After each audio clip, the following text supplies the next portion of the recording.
Hi, this is Gordon Mann with a post-game report from Radnor, Pennsylvania after the Colonial States Athletic Conference, where the NCAA tournament folks will have to say, hello, Neumann, because the Knights are headed to the NCAA tournament after defeating Cabrini. First ever trip for Neumann, talking to Coach Jim Rullo.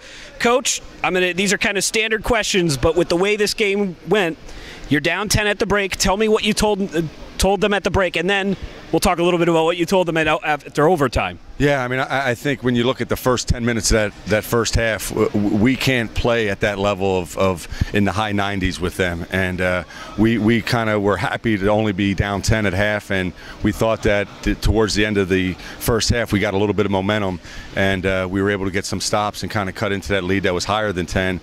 And then, you know what, it comes a point where you just have to put all the chips in, and you just have to play basketball, and yeah, you want to have the attention to detail like we strive to have, but at the end of the day, guys have to make plays and do all the little things that's required. And fortunately for us, we had a multitude of guys step up and make big plays for us. You're down 3 at the end of overtime. Your last possession, pull up, hit a 3. The kids go nuts. There's 2 seconds left. Cabrini doesn't get the shot off. You know, you see the emotional swing, people starting to almost pour out onto the court. You've got another 5 minutes to play. What did you say to them then to get them ready? Yeah, it's exactly that. We have to gather ourselves. And you know what? When you play in an atmosphere like this, and when you're talking with college kids, young men, emotion's part of it. And these guys worked their tail off for me day in and day out for the last 3.5 months. And it was just a time for us to kind of, you know what, regrouped in that huddle and talk to them about, hey, you know what, the job's not over. We were fortunate to hit that 3 to tie it up, but can you give me 5 more minutes with a couple guys with 4 fouls where we had to play a little bit smarter. And you know what, you just have to, like I said before, you grind it out and hopefully you make plays. And fortunately for us, that happened towards the latter part of the overtime session. Right. Now you're from this area. You came here from Malvern Prep, which folks around this area will know. I usually ask kids when I interview them for the first time, tell me what it was that brought you to whatever the school is. So tell me what brought you to Neumann. This is your 2nd year here. Yeah, no, I had the opportunity to play at Drexel University and had some success under Bill Hurrian and a tremendous coaching staff. And I went back to Malvern to coach for 7 years, and we had some success there with some great young kids that went on and they're at the college level now. And when the Neumann job opened up and I went through the interview process, it just felt like a great fit. The people there are tremendous. The facilities out of this world, and it just it kind of resonated with me, and I was kind of up for a new challenge. And these kids have bought into my system. I'm not easy to play for in the sense that I hold them accountable, and I think we play a brand of basketball that's fun, but at the same time it's an attention to detail that I take pride in, and it's a lot of stuff that I learned through my coaches. And I had the fortunate pleasure of growing up with a guy that was on the first NBA championship team. Ask you about that. My dad, and I kind of learned the game in an old school manner, and it's kind of given me a lot of the answers for the test, and I have no problems admitting that, and I have no problems trying to execute that. Yeah, folks from the Philadelphia area may see that last name and go, I know that name from somewhere. And Coach's father played on the Philadelphia Warriors in 1946 in the championship. So you come here, you get to the ECAC title game last year, first 20-win season.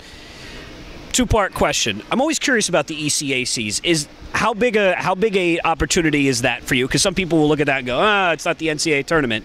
And then secondly, how did you use that to get the kids ready for this year? Yeah, no, I think anytime you can play in postseason. When we were at Drexel, we had the opportunity where it came up where if we would want to play in the NIT, the one year where we lost in the conference finals, and to my dismay, we didn't wind up getting in, but a few folks told us that a few players were kind of like, hey, the season's over, the NIT is not important. And the way I kind of took exception to that, and at the end of the day, whenever you have an opportunity as a college player to lace them up and play basketball, you got to take full advantage of it. And what it did for us last year, it gave our guys an opportunity to play in the postseason, to see what playoff basketball is about, but it also gave them a perception that, you know what, yeah, we like the ECAC, we appreciate what happened, but we want to get to the big dance. And it gave them a little bit of fuel for the fire and motivation, and I think that helped us along the way this year, because we had a good group of not seniors, but experienced guys that bought in and kind of helped the younger guys kind of educate them on that process. I was going to ask you about that, because you look at the guys who scored a lot tonight. You got a lot of young players on the roster. So you came in the same time they did in a lot of cases. What was your pitch to them? No, I think a lot of them, it's just the opportunity. And you know what? The recruiting is very similar to it's not an exact science. There's a lot of kids that get lost in the cracks, and my staff does a tremendous job where we're trying to go out and identify kids that can play our style of basketball. And at the end of the day, we can't be as selective as the scholarship schools, but we also can be a little bit selective. Right. And there's certain kids, certain players that can't play for us, and that's not a knock on them. It's just that the attention to detail requires a special kid to buy into what we're trying to teach and what we're trying to preach. And like you see tonight, that's how we got to win. I tell my guys all the time, we're not a sexy team. We're not scoring in the 90s. We gotta muck it up. We gotta take charge. We gotta rebound. We gotta claw for and scratch for everything we get. Now, you said attention to detail a couple of times, and it's in your bio. So obviously, this isn't just a catchphrase. This has some meaning. Tell me how that translates to your coaching style and what you look for in the players. No, I just think when you play this game, there's obviously a tremendous amount of athletic ability down that end in Cabrini, and they can score very quickly.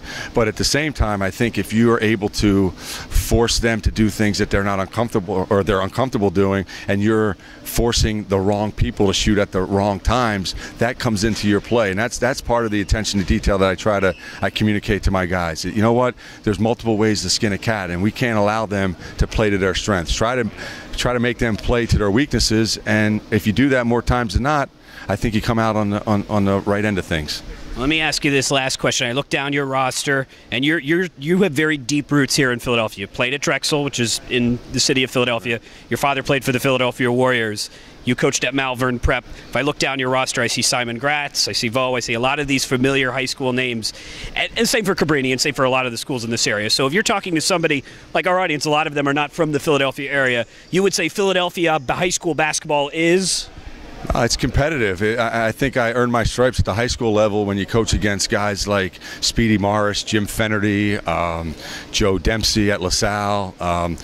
It's a pride thing, and don't get me wrong, I think there's a hotbed of talent in this area, but we're not restricting ourselves just to this area. We're trying to go into Delaware, we're trying to go across the bridge into New Jersey, and trying to go up to North Jersey and in New York. So I think we're a destination spot where we can attract good quality kids, like I said before, that may slip under the radar. Some kids are multiple sport guys. Some guys are playing football and they're not in the AAU circuit in the fall, and they may be guys that, hey, you know what, they have a good high school senior season, and they're like, hey, you know what, in the fall I wasn't thinking about playing college basketball, but things have changed, and hopefully we're doing our homework where we're in a position to kind of be in the mix with those kids on the back end. Well, it certainly doesn't hurt to be conference champion, and that's what they are. This is Gordon Mann with Coach Jim Rullo. More from the weekend's coverage on D3Hoops.com.